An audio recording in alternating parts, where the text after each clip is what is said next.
একটা বোর্ড, ২৫ জন ডিরেক্টর। ২৩ সিটের নির্বাচনে আশাবাদী ২৯ জন। আপাত দৃষ্টিতে হিসাবটা সহজ। ২৯ নামের মাঝে কাটা পড়বে মোটে ৬ জন। বাকি ২ জনের কাঁধে দায়িত্ব দেবে জাতীয় ক্রীড়া পরিষদ। রবিবার বিসিবির বহুল প্রতীক্ষিত নির্বাচনের আগে উৎসবমুখর পরিবেশ হোম অব ক্রিকেটে। যেন নির্বাচনের সুবাতাস বইছে বিসিবি কার্যালয়ে। যদিও বাতাসে ভেসে আসা গুঞ্জন বলছে আসন্ন পরিচালনা পর্ষদ সাজাতে খুব একটা চিন্তা নেই কারো মাঝে, কারণ নির্বাচনের একদিন আগেই তো বলা যেতে পারে কাদের গাড়ির ড্যাশবোর্ডে রাখা হবে বিসিবি ডিরেক্টরের নেমপ্লেট। ক্যাটাগরি ১-এ জেলা ও বিভাগ থেকে নির্বাচিত হবে মোট ১০ জন ডিরেক্টর। খুলনা ও বরিশাল বিভাগের ৩ জন বাদে বিনা প্রতিদ্বন্দ্বিতায় জয় পেয়েছেন ৭ জনই।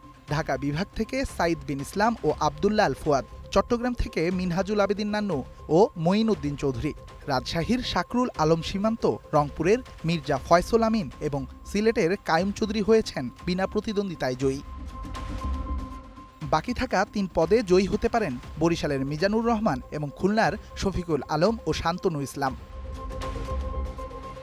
ঢাকার ক্লাব ক্যাটাগরিতে ১২ পদের অন্তত ৩টি পদে হতে পারে ইলেকশনের খেলা। তবে তামিম ইকবাল, ফাহিম সিনহা, সাইদ ইব্রাহিম আহমেদ, ইসরাফিল খসরু, আসিফ রব্বানী, মির্জা ইয়াসির আব্বাস, শাহনিয়ান তানিম, ইয়াসির মোহাম্মদ ফয়সাল ও রফিকুল ইসলাম বাবু ডিরেক্টরের তালিকায় মোটামুটি পাকাপোক্ত এই ৯ ব্যক্তির নাম। বাকি থাকা ৩ পদে লড়াই হবে মাসুদুজ্জামান মাসুদ, মোহাম্মদ আমজাদ হোসেন, ফাইয়াজুর রহমান ও সৈয়দ বুরহানুল হোসেনের মাঝে।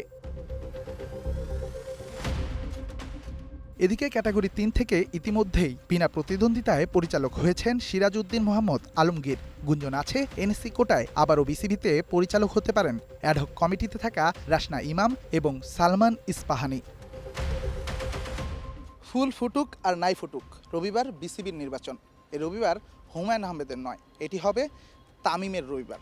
এই রবিবারই হয়তো বিসিবি সভাপতি হিসেবে প্রথমবারের মতো মসনদে বসবেন তামিম ইকবাল।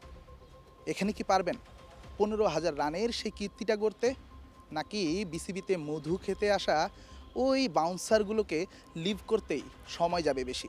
উত্তরটা তোলা রইল। Redwan Shaon, star play, Dhaka.